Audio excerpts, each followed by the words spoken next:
Okay.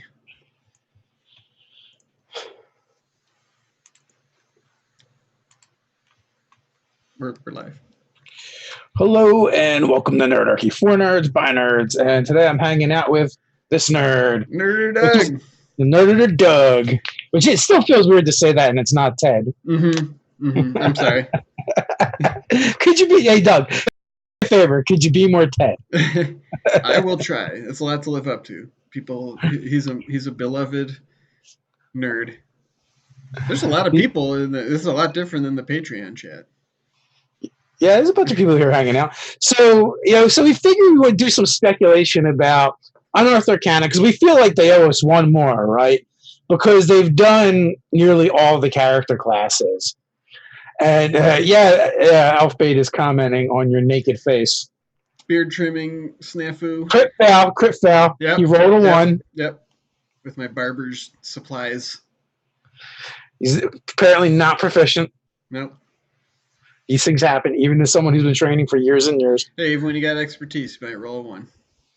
So we figured, let's do some speculation. What do people think we're going to get from Unearthed Arcana next? Because we've gotten all the classes, but what do we need? We need a fighter, we need the ranger, and we need the rogue. Mm-hmm. And even the ones that we have gotten, I'm trying to categorize them and theme them. I don't think they all theme out together very well, but the way they were released, they seem to theme a little bit. You're right about that, but whenever they come out with Unearthed Arcana, and I always think about that too, what is this? What product is this maybe foretelling? But then I'll watch those interviews with Jeremy Crawford, and it's that creative team's just so creative that sometimes it's I feel like they could kind of convince you of anything being related. So you know what I'm saying? They could be no, it's all themed around whatever, and it's just oh, okay. They're pretty creative. I mean, there's a lot of and also too, but so we have a couple things that I'm wondering about. Mm-hmm. And those things are one, we've had Volo's Guide, we've had Mordenkainen's Tome of Foes, Xanathar's Guide. Clearly this is they must be gearing up for next year for a player-centric release, based off of all the playtesting they're doing for subclasses. Yeah. So you're wondering if there's going to be a famous figure from D&D lore. Yeah, are they going to finally bust out Elminster, or are they going to use somebody else? Yeah, which world are they going to go to? Yeah. Well, I have some ideas about all of those things. I've been thinking about them all day pretty much since we decided on that topic. I was I better prepare some ideas to talk about. I don't know if you have, but I have thoughts on all that stuff. Yeah, well, I guess first let's do a rundown of what we got, right? So first off, they dropped Barbarian and Monk. Yep. We get a Feywild Barbarian that's heavily influenced by the chaos and randomness, and we get the Astral Self Monk, right? So to me, that kind of screams it's a bit of a planier theme as far as I'm concerned. Mm-hmm. Or here's a crazy thought. So we know a lot of their adventure books and campaign storylines are, in addition to being the adventure, it's a kind of adventure, right? So what if the next big thing is a post-apocalyptic storyline, and instead of planar stuff what the heck was the barbarian even called? The Wild Surge Barbarian? I don't remember. No. It was the Wild Soul. Oh, okay. Maybe that's the effect of fallout from whatever caused this apocalypse. See, I feel like they've done way too many class-rated Unearthed Arcanas for it to be a storyline. I feel like it's going to be Xanathar's Guide to Everything. Okay. And they haven't dropped one in a while. Yeah. Well, in that case, then there's probably no relation because those didn't really all have a theme. They were just kind of filling new niches. Yeah. So that's true. But then we get Sorcerer and Warlock, right? Mm-hmm. And they both have a from the depths kind of feel to them. Mm-hmm. They both have tentacles and seem to be heavily influenced by an aquatic theme. Mm-hmm. That could be a type of apocalypse as well. That maybe the world's covered in water. Waterworld. Yeah. It's going to be a book, the Book of Apocalypses, and they have different kinds. You could. So then after that, we have the Bard and Paladin, and that one felt a little bit like Epic Tales kind of feel to it. Like what did we have? Like the Paladin. myths. Yeah, epic or myths or mythological, like Greek heroes, Yeah. The Bard of Eloquence and the Oath of Heroism, very much. Yeah, so heroism seemed very like Perseus or somebody like, or Hercules, and even the Eloquence. I could picture like people in togas and stuff, talking to the Senate. And then we get Cleric, Druid, and Wizard, which that's like that one was a little bit. I think this one's a little bit harder. So you have the Twilight Domain, the Wildfire Druid, and you have Onomancy. So Cleric and Druid, I can go, okay, Twilight can be the end, or it can be the ending of something or the beginning of something. Same thing with the idea of renewal for the Wildfire Druid. But True Names is like in left field. It doesn't really fit with them the same way. Well, you got to think though. I mean, say if they are all in a themed product, right? They might, the ones that they release in batches, those ones might not be related. They might have just been like, well, those are the 3 we had most ready to put in a document this week. Like that team got the Twilight one done. You know what I'm saying? So it's like maybe they're related to other ones from the other Unearthed Arcana. It's like, gotta start thinking like it's a big web of conspiracies, Dave. It is a big web of conspiracies. You gotta be like Always Sunny and get out your pegboard and red yarn. Let's see. Gatorbait thinks everything seems kind of plain. I agree with Gatorbait to some extent. I mean, I like planar stuff, but at the same time, it's like, well, everything's kind of planar in D&D. It's like there's entities that are getting power from other planes, and these like planar travel is not reserved for high level play anymore. Like I've played and ran adventures where it's like you're in hell or the Feywild, like right off the bat.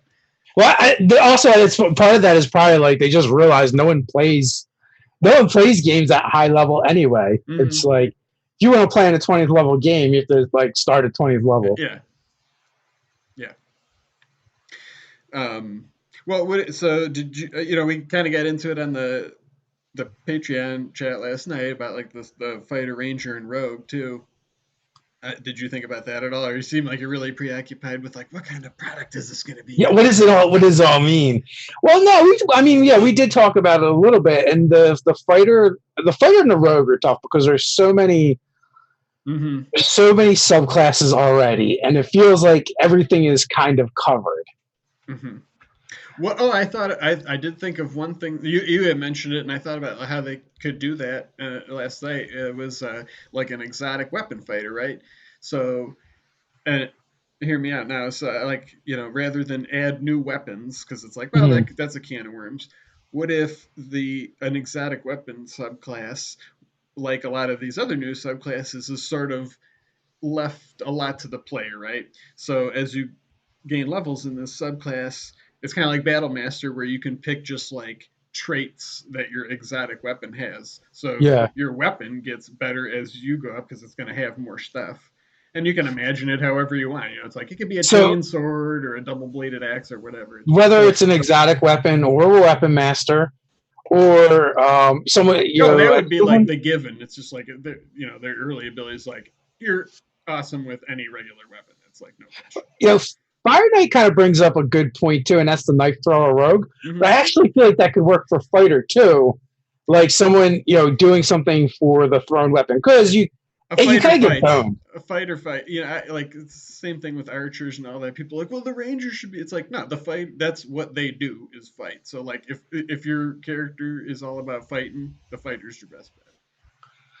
So you think you should be the fighter? You could make a knife thrower fight. Yeah, I mean, I get why you'd want a rogue. Like, oh, you're just like whipping daggers and stuff. But like when it comes to fighting, nobody should be better at fighting than the fighter. That's what their name is. It's right in the name. Yeah. And then we talked a little bit. Opinion. We talked a little bit about this last night. It's Crypt Keeper brings it up. The Thug Rogue. I think that's like the only niche that I feel like they're really there's a gaping hole, and a lot of people have enjoyed that from previous editions.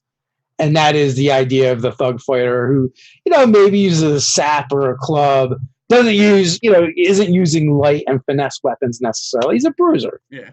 Although, that can be fun too. I played a half-orc assassin, and all I ever used was a dagger, and he was pretty thuggish. That was fun. But yeah, I mean, I guess if you had like your abilities supported them. The rogue, I just keep thinking like they have an expendable resource, so something different to use the sneak attack dice. And I think last night's. Well, no, that's not really an expendable resource because they get it every round. I mean, it's their unique resource. Yeah. So like I like the idea of a trap smith rogue where instead of like stabbing somebody into a sneak attack, you can like build a little device that does that much damage and like throw it or set it, just like cobble things together quickly, like your MacGyver. It's just like, oh, okay, you got bubblegum wrapper and a straw and like that wooden mug you stole from the tavern, and you make like a freaking bomb out of it or some stuff. Or the professor, or he could be like the professor from Gilligan's Island. That would be a great place for the thug fighter, or not the thug fighter, the thug rogue too, is improvised weapons. Yeah. Maybe those two are kind of blended. That would be kind of cool. So in Fire Knight, so I think like strength and intelligence. I think you're going to disagree with Fire Knight here, Doug. I think the knife throwing as more prissy, where the fighter is more brutal. The fighter is all over the place. Fighter, in my mind. For a fighter, and also fighters all over the place. There isn't any specific like, because if you use like, oh, the fighter is more brutal, then that would be like, oh, well, the strength fighter is better than the dex, but it's not. Sure. And to counterpoint that, like, let's say you were watching the news and like, there was like a murder on there, and somebody like threw a knife through somebody's eye socket. You wouldn't be like, oh, that's not brutal. Yeah. So the fighter can excel at any type of fighting style. Yeah. Crossbow, archery, great sword and board, rapier, two-weapon fighting. They can do them all really well. Mm-hmm. And it is the only class that gets access to all the fighting styles. Mm-hmm. So you have lots of options on the way you want to build it. Yeah. So yeah, I'm really the hard part about doing this, I realized before we started, and I'm like making notes to myself of what to talk about. And I'm like, man, now I just want to design this stuff for our own products, though. It's like, yeah. Well, you know what? When they don't make the thing that we want, then we can maybe do that. Hey, maybe we should do it first. We should just do it right now. Then they'll come out and be like, we did it first. So Wes says Warlord for 5e, Martial, casting catches style buffs. I feel like that's what the Battle Master is to some extent. I mean, they're Warlord light. They're commanding people. Warlord light. Although, I mean, I will say of 4th edition, like that was one of the things I found more intriguing was that character class, the concept. It's like the martial cleric without spellcasting. Mm-hmm. That's like next level fighter where it's like, yeah, I am fighting. These people are my weapons. Like, it's kind of like a sort of mastermindy in that way. West Hitchcock, there's not a fighter subclass that focuses on specific weapon, which is kind of what you were talking about earlier. Where you can like build your own custom weapon with a list of things as you go up in level. That'd be dope, man. Yeah, maybe. I don't know. People always want to make up their own stuff, and who cares what it looks like? People just try to reskin it. It's like, yeah, my weapon, like it does a trip and it's got reach and whatever. And it's like got 2 attacks or something. Or it's got and who cares what it looks like? It could be a spike chain if you want to. The cries for the wisdom fighter have gone up in the chat as well from Gatorbait. I feel someone else had mentioned to that before as well. The idea of the wisdom fighter. So what about so weapon master fighter? Yeah, definitely cool. Or exotic weapons would be cool. And also, I wonder how does the weapon master kind of look different than the battle master? I think that's kind of like the trick, right? The weapon isn't that kind of what the brute is?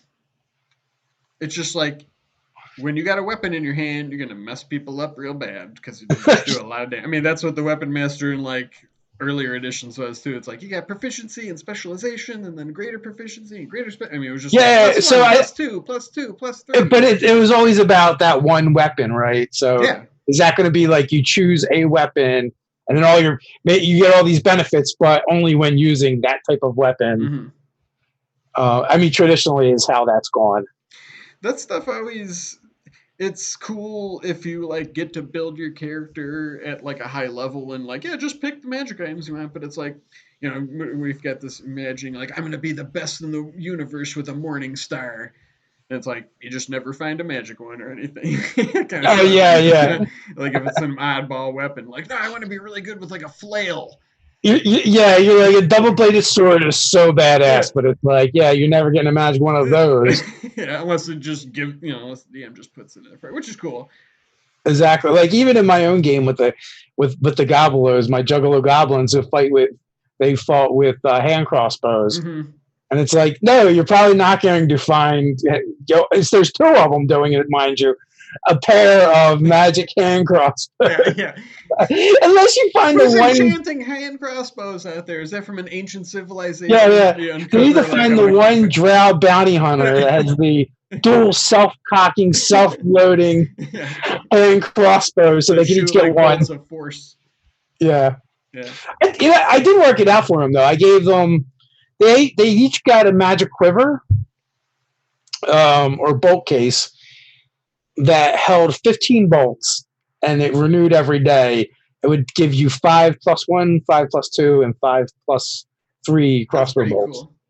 So so they got 15 magic shots a day with it. Hey, let me ask you. You've DM'd them for a long time now. Did you ever have like they found like a bolt that was like a really special, like of slaying or anything cool like that? No. No. You know what? There's definitely magic items in that game. I just don't remember what they are. Okay. No, so so I'm also big on like enhancing stuff. So like their Dragonborn champion fighter got knighted by the Dragon Emperor, and he enchanted that particular character's greatsword and made it into a flame tongue. Okay. And then later on, he got this ice crystal.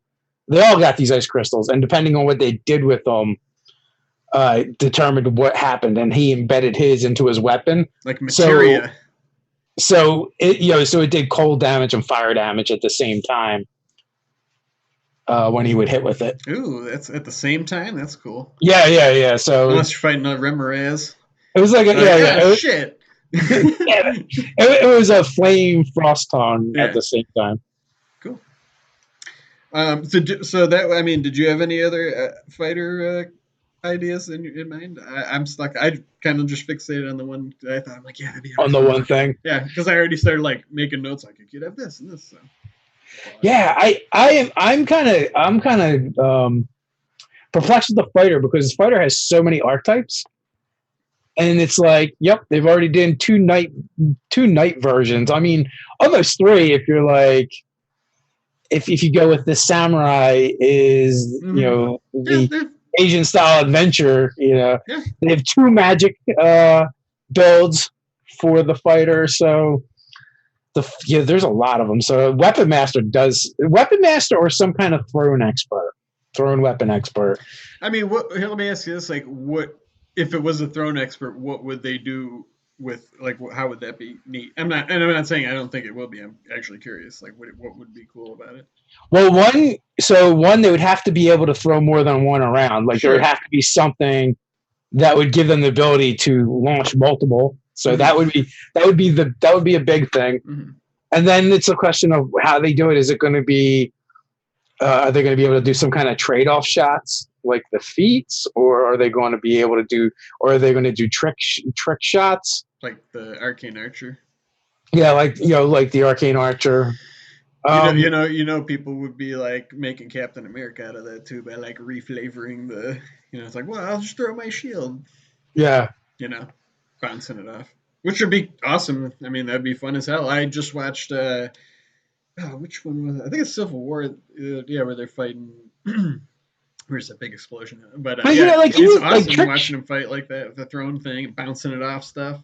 for trick shots though, I mean technically for trick shots you can do it with the battle master. Many of their maneuvers works with anything. Yeah, pinning But you people have down. the problem you have is you can only interact with an object for free once. Yeah. Well, here's another question though. As we're exploring this idea, we're already going down this path where all we're thinking about is like, how are they going to do in a fight? It's like, well, what else would this bring to your team? Helping your allies, and also, what kind of like non-combat abilities might a thrown fighter have? Like, what's the story of that guy other than like, I throw knives good? You know what I mean? I don't know for the fighters though. I don't know that there is a lot of that. I mean, their pillar is combat. Well, think about champion. They get athletic skill and stuff like that. That's part of exploration and just like climbing and whatnot. Battle Master gets to know your enemy, and they get like history skill and stuff like that. Eldritch Knight gets Arcana skill. Samurai has like charisma skill. So they all have other stuff. I mean, that's what's cool about a fighter, because no matter what you do, you're going to be awesome at fighting. So some of the subclasses just have that dial turned up where it's like they just have more like the brute. It's like the brute is where you just are like, nope, it's just all about fighting. Like, Except for the Eldritch Knight doesn't get any of that. I don't think they get skill with Arcana, and they get spells. I mean, how much more utility? No, they get spells. Do they get the skill with Arcana? I think so. I don't think so. What? Live, we're gonna figure it out right here. Live, just like a presidential. Yeah. Or something. Nah, I don't think so, man. They get their weapon bond is their ribbon ability, which is really cool. But they don't get any skills with Arcana. Matter of fact, they don't even have a way to get it. Huh. Yeah, you're right. Well, I guess the non-combat nature of Eldritch Knight comes into play with their spells. Like, and they're going to be definitely leaning towards. I mean, you have to some extent, but well, even with their spells too, they are kind of they're kind of pigeonholed in their spells as far as what schools they can take as well. So it's like even that is like doubling down on combat. Mm-hmm. I mean, also these are the early subclasses as well. Mm-hmm. Sure. So there is that too. Yeah, we got the purple Dragon Knight or Banneret, one of my favorites. And even that's kind of like they have some support elements to it. Yeah, but they get like the skill proficiencies and stuff. I don't know. I like I said, I'm just thinking of that exotic weapon fighter thing, so that's on my mind. So the really tricky one though, I think is also the Ranger, because like we know Ranger is around exploration pillar. Okay, hear me. I can tie all your things together with the Ranger. So you're wondering like what figure from D&D past might be like blah blah blah's guide to whatever. Yeah. What kind of content? It's going to feature vehicles heavily, and it's going to be Tensor's guide to something. And a Ranger subclass will be like a gearhead, like a mechanic. You know what I mean? Like they can pilot these vehicles really good, and like maybe have like a custom vehicle that like a Beastmaster, except your Beast Companion is like some kind of weird scrabbled together conveyance land. And it won't suck. Yeah. Or they could be like whatever you're describing doesn't even sound like D&D. It is these days. Well, look at that. Well, that's true. I mean, they've definitely gone far afield. D&D is not Western European medieval. I mean, we are doing some Mad Max stuff down in hell. So you think the Ranger is going to be a gearhead? That could be one possible thing. They could be like a nomad, like who's really good at like trading and economics, maybe. Like what if a high level ability is like you're so good at like trading that you could like cut a deal in the middle of combat with your thing with an opponent. Like so they're just like the ultimate traveler, crafter. They can just make stuff really, like out of like the Lizard Man, cunning artisan, but just like go that route where it's just like if you scavengers, so they can use all that stuff they find. Oh man, you're feeding the mob. Am I? Yeah. What am I? I'm not even looking at that. Scavenger Ranger, Trapmaster Ranger. I like Rangers. How do you have the Dungeon Delver? Exploration's my favorite pillar of play, so. Dungeon Delver Ranger really is the Gloomstalker, I feel like. Yeah. Construct base class for the Ranger. Oh, there's I think it was Elfbait that mentioned Urban Ranger. We've heard that come up last night too. I feel like the Urban Ranger is more likely though than some of the other ones.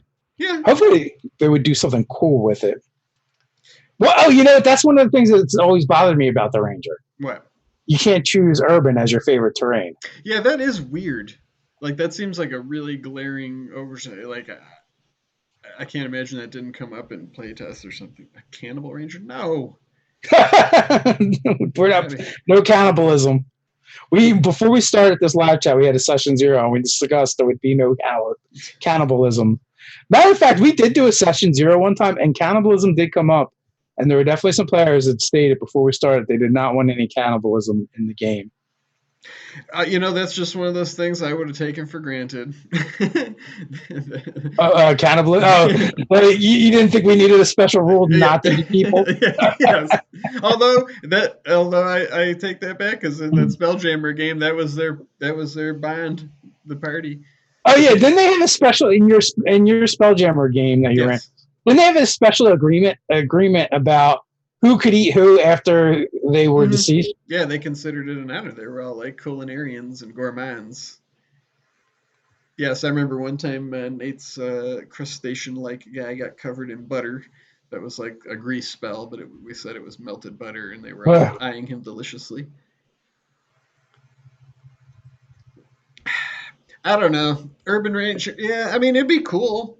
But I guess other than adding the urban environment, like what else would that entail that like a rogue inquisitive wouldn't do better at? Well, I guess. I guess in theory, the Ranger is supposed to be more martial than the rogue. True. In theory, but the rogue hits a lot harder. Is the Ranger in like my idealized version of the Ranger, I think, is first edition AD&D, because they're very clearly like Aragorn. It's just like they can wear any armor. It's like, yeah, most of the time they're going to be wearing leathers, but it's like, but when they, realize their destiny, they can put on the full plate armor and, get the sword and board or the two-handed sword. I mean, he had the bow and he was tracking, and, and he could heal people. He had the healing hands of the king. I mean, it was straight up like you're Strider if you're first edition AD&D Ranger, right? What if they did a Summoner Ranger? That'd be cool. Like a Tarzan. Ooh, yeah. That made my eyes light up. Tarzan, yeah, that'd be good. Well, anytime I think of Ranger, yeah, there's definitely a few Power Ranger. Anytime I think of the spell Conjure Animals, for me, the verbal component of that spell is always the Tarzan call. That would be pretty cool. So yeah, so what do you imagine like their? I mean, that could go a million different directions. Like, what kind of class features would they have? Well, I think the first thing they would probably need to do is get spells, and they would get the conjuration, summons, so they could call forth animals and maybe get it sooner. I don't know. What if they could, also do that and like kind of have like a vixen sort of thing where where they can like manifest like the attributes of those animals to some extent. I mean, not like where they're as strong as a rhino, but it's like, oh, I can run really fast and like charge into things, get like a charge attack or something. That'd be pretty sweet. It could be. You could get brachiation or brachiation, however you pronounce that, is one of your things. So you could, remember that Bracers of Brachiation from earlier editions? I do. I don't know how to pronounce it. So Fire Knight says, I would say Tarzan is more of a barbarian. Dave would. Well, if you break down Tarzan, Dave would. Like he could be the noble background, but he could also be the Outlander background straight out of the book. Because I believe for the Outlander background, one of the things is raised by wolves or something. Mm-hmm. So so they both work. And when I say I envision Tarzan every time I think of conjure animals for the verbal. That is the only part. Just the idea that they you call and then and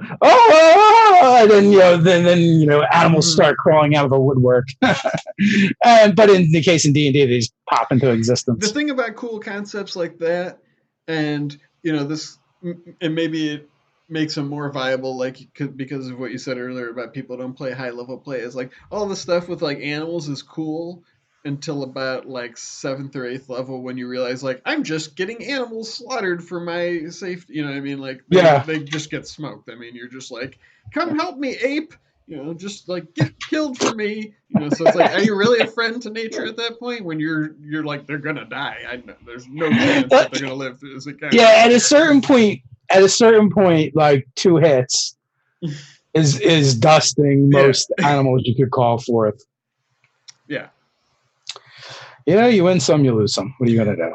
But that's just it. So it's just like, that's why it's hard to do those kind of concepts unless they do things like the Wildfire Druid, where it's like it looks like an animal, but it's an elemental spirit and stuff. Well, yeah, that's straight up living fire. Mm-hmm. So, but yeah, when what are you gonna do? Wolves and stuff. Yeah, wolves. Yeah, and then wolves themselves are not that great. They don't survive that well. The other thing great about wolves is when you summon, 8 to 16 of them, and they all have pack tactics. It's like, yeah, you're just gonna roll some crits. Yeah, it's like, yeah, sure, they'll help you against the dragon, until it just looks down and is like, oh, yeah, they're all gone. Yeah. Oh no, Fluffy 1 through 16. You'll be avenged. They wouldn't even be able to hurt it, probably, because it's probably like resistant to non-magical weapons. Horizon Walker is kind of... Oh, they're talking to each other. Yeah, it happens. So before we get any further, I would like to point out that we do have our pledge manager is live for the Kickstarter, and you can late pledge, which means you can get all the cool benefits of the Kickstarter now through the pledge manager. There's a link down in the description below. The pinned comment is a link as well, and I'll drop one in the chat. So after we get rid of the pledge manager and goes away, we're going to go to retail prices when it finally comes out. So by pre-ordering, you can get the basically pre-order prices as well as the cool Kickstarter exclusives if you wanted to check that stuff out. So there's links for that as well. So you say Tensor, right? Yeah. Is if they go with another named person, which this will be. Because I was thinking like vehicles. He has his floating disc, so he would know about moving things around on conveyances. That was the only reason why I thought that. And the question is, will they go with they've gone with 2 characters so far from Forgotten Realms, That's one true. From Greyhawk. Well, Mordenkainen, right? Yeah, Mordenkainen is from Greyhawk. I think they said that he got some cameos in the Realms at some point. Yeah, he's in Curse of Strahd. He's in Barovia. Which I guess is not any of those places. Elfbait, that would be a cool idea if they decided to go with Van Richten. Yeah, like his Guide to Monsters and all that stuff. Yeah, those were cool. I liked it. Man, the second edition Ravenloft art in those books was so awesome. Like that black and white kind of like gothic woodcut looking stuff. So let's see. Gatorbait says, I think Bigby's big book of everything before Tensor. Bigby's cool. Yeah, there's a ton of those. What are they? The Circle of 8? Is that what they're called? Yeah, or maybe Dragonlance. Maybe they pull something out of Dragonlance. Or hey, man, with that Rick and Morty stuff, there's no telling what they'll do. But that's not. It's official, but it's official license. Then I feel like there's a distinction, between that. But I'm just saying, like the Onomancy really made me think of Hello from the Magic Tavern and that Uso Blue. It's just like maybe it's a Hello from the Magic Tavern sort of thing. I mean, they have a lot of kooky characters. So a lot of these like astral self monks and wild barbarians. What if they did a Fizzband book? Oh my god, that'd be great. That'd be fabulous. Or Uncle Trapspringer. Oh yeah, that's right. That'd be cool. Didn't everybody have an Uncle Trap Springer? Wasn't that the thing? Like every Kinder had an Uncle Trap Springer. I don't remember, It but was that definitely sounds like a thing that could happen, for sure. But so they're the only two characters I can think of from Dragonlance, and Dragonlance is vanilla enough next to Forgotten Realms and Greyhawk to kind of like fit that mold, I think, as well. Yeah, it's a fantasy setting. It's like more than anything, it's pretty grounded in those tropes. None of these, like this grouping of Unearthed Arcana, none of them makes me think like they're going somewhere really different. Yeah. Like nothing leads me to believe like all of a sudden they're going to go Dark Sun or something, something like that. I don't think they're ever going to reprint those, like as a campaign setting. They might do like the Eberron things where it's like a book about it and stuff. But I don't know. Like I think it'll just, I don't know. I'm just talking out of my butt. Maybe it'll be Verminard's Guide to Dark Character Classes or something. Remember Verminard? Dragon High Lord. He was the one that Mace made people go blind. Okay, yes. I was like, I know that name. I do not know why. He was a chump. He got beat right off the bat. Their first adventure. Dragon High Lord. You have a much better memory than I do. You remember that book? Oh yeah, they fought the Black Dragon. I remember snippets. I read that stuff in either high school or junior high, and that feels like forever ago. The other part of it, what I meant to say about like reusing old settings, I think they kind of seem like they want to, create their own, like add their own bit to those things and not rehash them. Where it's just like, maybe take themes from those things, but it's like they're building on it. Yeah, well, a lot of times making their own mythology. Like if you're talking about Greyhawk, Dragonlance, Forgotten Realms, like you don't really need to rewrite that stuff. You can use it as is for the most part. Yeah, and just make some Draconians with stuff that happens when they death effect, and you're good to go. Pretty much is the only. Well, there's a sidebar somewhere for Draconians. I feel like the only place, the toughest place really is Dark Sun because it was so different, because they removed a lot of the resources that you can use in most D&D settings. And because they outlawed magic and completely changed the way magic worked in that world. And then, and then obviously you cannot do Dark Sun without psionics. Yeah. Yeah, man, we haven't seen much of that. Oh, I don't know. There's enough. I feel like there's enough like spell casting character subclasses and stuff where you can pretty much make a psionic character and just call it psionics if you want. Just take a bunch of mind spells without having like a whole new system of like PowerPoints and stuff. Yeah, I mean, sure. If you wanted to do it, you could bash together. You can get rid of all the components that spells generally have. And then I guess if everybody has the same, had this set at the same, it really wouldn't matter that much. Yeah.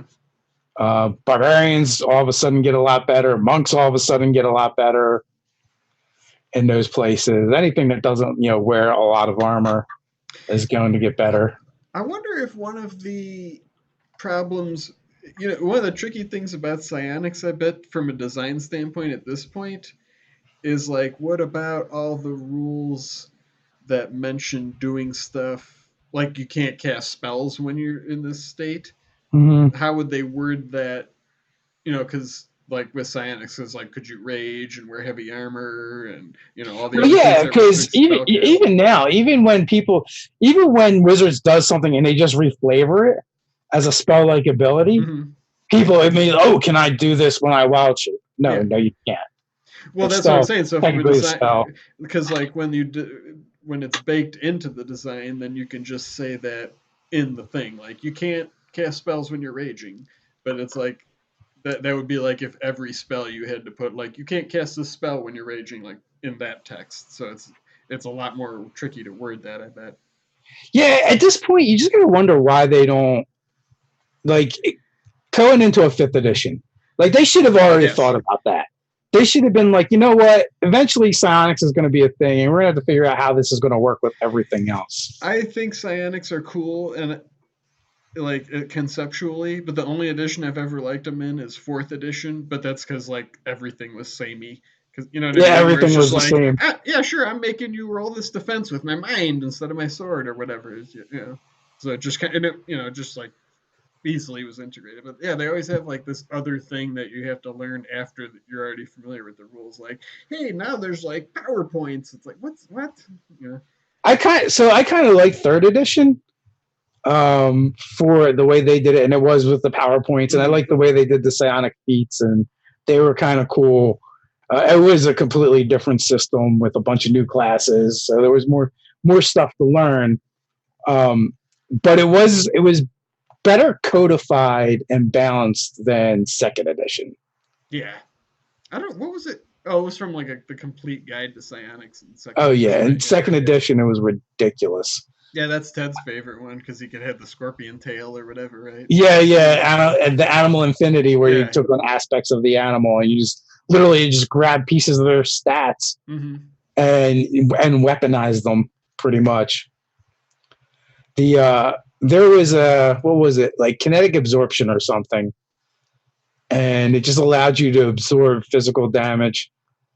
And there was like some door the DM was like, you can't get through it, it's impossible. And the psionists used that power, and we all unloaded on him for like the whatever the duration was, and it just would keep absorbing the damage until you let it out. And then I think they were like, okay, the wall is gone, but the door is still there. Oh, we're getting on in the thing. I wanted to go back to Rogue. I had a couple ideas for Rogue to bounce off you too, besides the Trapsmith, because we didn't really talk much about that either. What about like a Rogue that's like some kind of like uses masks or something, like a artist rogue or something that like kind of crafts, like rogues are, it's kind of a traditional thing around like the domino mask and stuff. That was one idea I had. Or like the Faceless Man. Yeah, something like that. Maybe they would have different effects. Like, oh, we're going to a party. Let me put on my like noble mask or whatever. It's like if you're going to a fight, you gotta put your mean face on. I feel like the assassin already kind of covers that a little assassin, bit. Just somebody, they, like I said, they could. Oh no, I mean like they get disguise kit as like part of their package. Yeah, this I guess I'm thinking more. And like then if you take expertise in disguise kit, like then you're really good at it. Yeah, and I suppose more like you're like almost supernaturally. Well, then that's getting away from rogue because they're kind of skill based. Never mind. Okay, that was one idea. What about like an ambassador rogue? I guess eloquence bard is sort of like that, and I suppose if you want to just be really good at talking, you could just get expertise, but that's an option. That's an interesting option, but like so all the rogue builds have the same weird thing to them, right? It's kind of like you could do something like that because they're the skill-based character. Yeah. But then also they know how to stab you really well because they all have sneak attack. Yes. Yeah. And then as I'm talking though, it kind of makes me think like, boy, maybe like the rogue's a good example of like, walking that line of just, I don't want to say power creep. I don't know what the term is, but like getting to where there's so many subclasses. It's like an ambassador. It's just somebody that's really good at being a diplomat, which if you wanted to be, you could be, anyway as a rogue. And like you said, like the sneak attack is a good example of that. It's like, why would that guy be able to stab people real good? So, that was kind of like the problem with 3rd edition. We get so many class, like there's just such little difference between them. It's like I could just make a bard and take expertise in like persuasion, and you'd be doing the same thing. So anything with skills, it's like, yeah, if you're a rogue and your character build is based on a skill, you're going to be awesome. It's already kind of covered. So the question is, how are they going to where's the niche that they're going to fill with whatever subclass they go into? Yes, that like the regular class doesn't already kind of do. Mm-hmm. Yeah, it So, must be but the trap build could be very interesting. yeah, I guess that fills in nature. They don't really get into that anywhere. It's very specific. That's different. Doing stuff where maybe you need a little bit of a prep time to set it up, where you have to build them in advance. Mm-hmm. And then, maybe they The can use their master sneak builder. attack damage through it. Yeah. The master builder. I'm interested. I'm interested in seeing the Trapsmith. Yeah, I think that's my favorite. What was the villain's name? The guy with the paste, Pete. Paste Pot Pete. Yeah. Totally rebranded the as the Fantastic Capster. Four. Yeah, that's. Hey man, he contended with the Fantastic Four. He just needed a better name, and it was good. Didn't he change his name to like the Trapster or something? Yeah, he rebranded to the Trapster for sure. Mm-hmm. See, that's like our language. Interestingly enough, it's funny. Like, listen, people seeing the things about rogue subclasses from a lot of our character building things. I mean, if you want to be like the master of languages or the master of a skill or whatever, it's like if you take rogue and like one other multi-class in a background, you're going to have like a crap ton of skills and be awesome at all of them. Like, there is a lot of character builds that we did that end up super skill heavy, and we never, as an unintended consequence. The one that's set for this Friday, I watched the video last night, and I was like enthralled by like, wow, this character sounds really cool, right? And I'm like, they have all these skills, and you hadn't even picked the first level yet. It hadn't even got there. Like, you just picked like the race and the background, and I was already like, yeah, a bunch of skills, and he was really good at them, and like all this kind of flavor and fun narrative stuff and abilities, and they hadn't even picked one class level yet, so. That one's really fun. I think everybody. I think that one will be well liked. Flower of Life Collective Magician Style Rogue that uses sleight of hand to attack and deception to create an illusion. The Escape Artist Rogue, the Houdini Rogue. Yeah, you can't. Escape Artist makes me think of my favorite superhero, Mr. Miracle, so I like that automatically. Oh, screw that one. Yeah, like sort of that's kind of what we were going for with that Beguiler Illusion Warrior video. Yeah. Where I think that's a really cool like concept for like and something like a Beguiler or an illusionist sleight of hand thing is like that has out of combat potential too for like a lot of different things, with sleight of hand and social skills and maybe even exploration. You got deft hands. Maybe you're a hand model. That's your cover. That's your cover, a hand model. That's your flaw and your personality bond. Your bond to your hands. It's like my flaw is I can never let them get damaged because they're so good. So, John Phelps, do you think Wizard Coast would ever design an archetype, for example, to say the fighter, where you give up heavy armor proficiency to gain something else? I don't think so, because nothing in their design philosophy takes away. Mm-hmm. They only add. And it'd be so it would have, if it was something where I don't know how to put it. The ability would have to say if you have heavy armor proficiency at all. This just like not if you're not wearing heavy armor. If you just have it, this doesn't work because you could just take a feat and get it right back, and then do the thing that thing's supposed to prevent while wearing heavy armor. No, I don't think we'll see any temporal thieves anytime soon. I think you can safely count that one out. Temporal thieves? Yeah. Yeah, Rogue, other than Arcane Trickster, doesn't really get too magical. Like, they've really stuck to just like, they're just, like, mundane-based things, right? Am I thinking that wrong? I don't think there's any other magical rogues except Arcane Trickster. Yeah, but, it doesn't mean they won't change it. No. They added two to the fighter, then every... the Barbarian was the last holdout for any kind of magic. And now they're giving people spell slots back. Now they're giving people spell slots, yep. I still think my Barbarian Primal Path's the best one. The blue? Yeah. And all you Final Fantasy freaks out there, it's a blue magic Barbarian. I played it quite a bit. It's pretty fun. Just swapping out the abilities and getting like weird things. You're like, oh, that's cool. I can shoot a web out of my mouth now and stuff or whatever. I had a specter or yeah, horrifying massage at one point. It was fun. What did you say? Horrifying massage? Visage. Massage. Visage. Oh, that's way different than what I was thinking. How lenient are you on bending the rules for spell picks to match a theme for a character? Cody Witchman. I think I'm going to interpret that to mean like if somebody was playing a wizard and like Vicious Mockery seems like it would be really good for them to have. Would I be okay with that? Is that what he's saying? Because I am. I think so. Like a You've done healing. it. I have that exact thing. That's why I said that.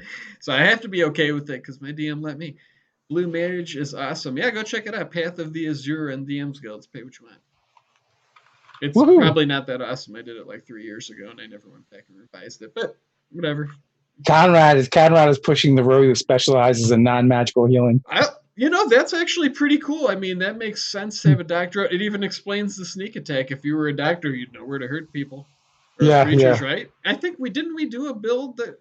I think that was kind of the inflict wounds guy.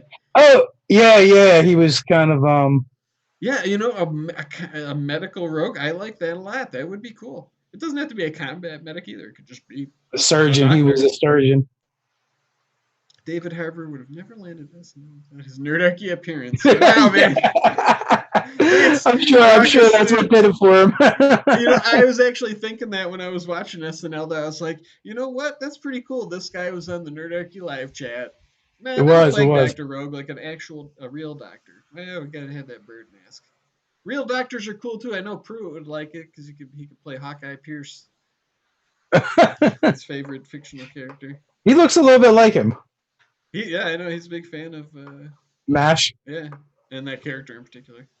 It's going back a ways. Yeah, Dr. Rogue, that would be pretty cool. I like that's unique. That fits a niche that doesn't exist.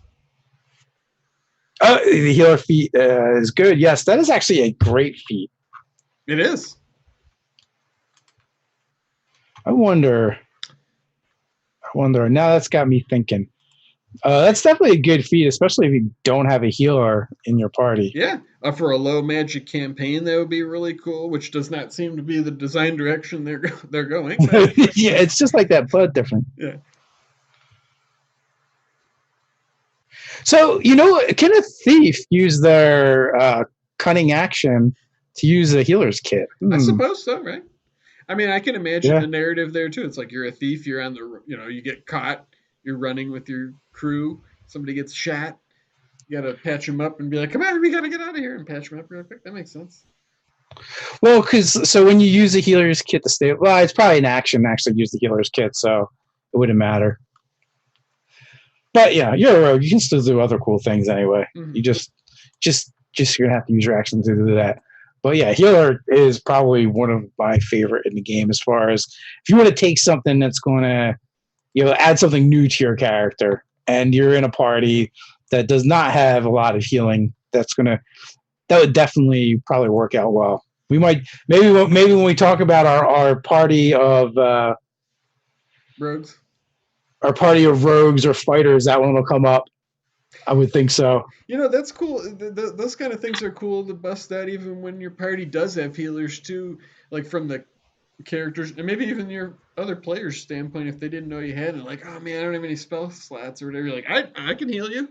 Like what, the rogue can? So that's pretty cool. It's fun to have those little like, unique abilities when you're playing. When you're playing unexpected things. Yeah, temp HP for like a medical rogue. Yeah, I like all those things. And like I said, it explains that sneak attack. You're like Hannibal Lecter. You're like, nope, I'm just going to wounded man this guy. Like, sticking. But we'll see. We'll see if Wizards of the Coast agrees with us or not. That is the real test. Oh, man, I'm serious. We should just make these things ourselves. That's the beauty. That's what's fun of creating stuff. Well, that's definitely something we could do. Let's see. Other paths. It's not. No, it's not using action. It's as an action.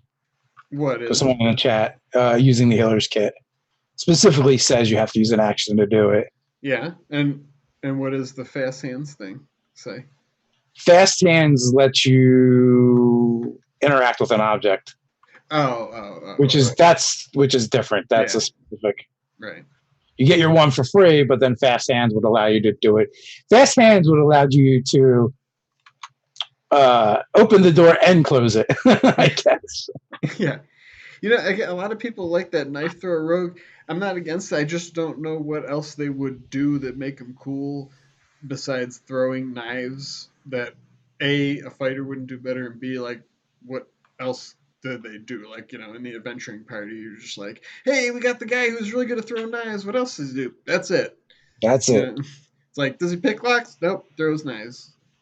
Can he sneak? No, but he can throw knives really good. It's like, what else would they have? I just don't know what they would have. I don't know, man. I've played a few knife fighters in my day and seen them used as well. So, Oh yeah, I have too. I'm just saying, if you're going to design a class, what else do they do besides throw knives? nothing. They just throw knives. So I mean, most of the classes like they do a thing, and that's what they do. Right, but they have things that touch on other pillars, and also things that aid that make them being part of a group worthwhile. Not all of them. I wouldn't say every single one does. I mean, some of them do. Like would they do like different skills or whatever for that? Sure, they'd have whatever ribbon abilities they thought would go along with it. But as to what that would be, I don't know. Maybe perform, Yeah, I because I could suppose. definitely see that. Also, I could actually just see the Blade, College of Blade, doing it as well from I could see that being rolled Bard. into the Trapsmith Rogue, though. Like, what if you build these things and then you throw them?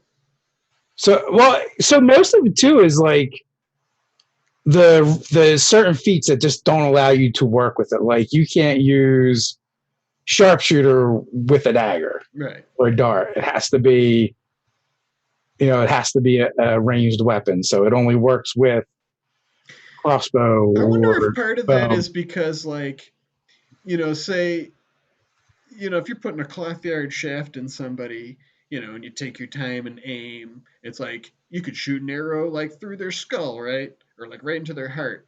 But like, if you take your time and aim, how hard are you gonna hit somebody with a dart? I don't know, man. You put it through their eye. Yeah, but it's like they'll blind them. But like an arrow would go like through, it's like this big. A Yeah, dart would like go into your eye, and that's it. Unless you like threw like you're like bullseye, and you threw like a paper clip that straightened out like right into somebody's pupil, and it like went into their brain. Which I guess if you were like a 20th level thrower, you could do because that's exactly what you would do. yeah. So okay, It I just had to seems like work it it out in does my own seem like head. a little bit of a weird design angle that if you're using a bow, you can do these things, but not if you're throwing a spear or it's like that would be a great example, right? Throwing a spear. For Okay, instance, they're like, well, this dart is only so big. What's that going to do? Well, a spear is longer true. You got me than an there. arrow, What is or sharpshooter harpoons are do? pretty wicked. Is that what sharpshooter does? Just like with a bow or crossbow? Yes, yeah, like so both expert and sharpshooter have certain abilities that will work with any kind of ranged attack, but then they have abilities that only work with ranged weapons. Hmm. Elfbait brings up the good point of throwing an axe, Hmm. which is a pretty nasty thing. I mean, and some, throughout all this too, it's like whether you're throwing a dart, an axe, a spear, or whatever. If you're a rogue, well, maybe not spear, you're gonna get sneak attack damage. So it's like it already is gonna do a crap ton of damage. You know what I mean? So yeah, I mean, in that sense, I guess you would just be something where you're getting sneak attack like every time you throw stuff. Maybe it could be like the skirmisher, like the third edition Yeah, scout, which I did thought was awesome. It was like if you moved 10 feet, you just got sneak attack damage on the next attack you make. So you could like throw like move, throw a dagger, then I'm gonna move 10 more feet before I use my second attack that round and throw another or shoot your bow or whatever. Yeah, and yeah, I don't know what they're thinking as far as the limiting factor. Like, it doesn't seem like it's not like a great limiter for the rogue because they could just use a crossbow or they could just use a bow anyway. Mm-hmm. So, and and someone who chooses to play a dagger thrower, they're doing it for the theme, mostly because you're still only you're using a die 4 weapon. I just want to address one thing real quick, and I'm not like trying to pile on anybody in the chat, but this did actually make me think when you said look at think about like hunting a bear with a blowgun. I haven't looked it up, and I'm sure that people have probably taken down a bear, but it's probably like, okay, I snuck up on the bear. It's sleeping. I'm going to shoot a blowgun at it or whatever, and it's going to hit it right in this one spot. There's a big difference between that and like, the bear's charging at you. It just clawed the wizard out of the way and knocked him prone, and it's just like, you got to take out a blowgun. Like, good luck. At that point, the best thing you can do is just keep inhaling. Play dead. And hope some of the poison gets on you and kills you before the thing just mauls your face off. But anyways, we're past the time. We're 2 minutes. We are past the time, but there's good news because we'll be back next week, and of course we'll be back Monday for the Patreon live chat, and then we'll be back Tuesday to talk with anybody. So until next time, stay nerdy.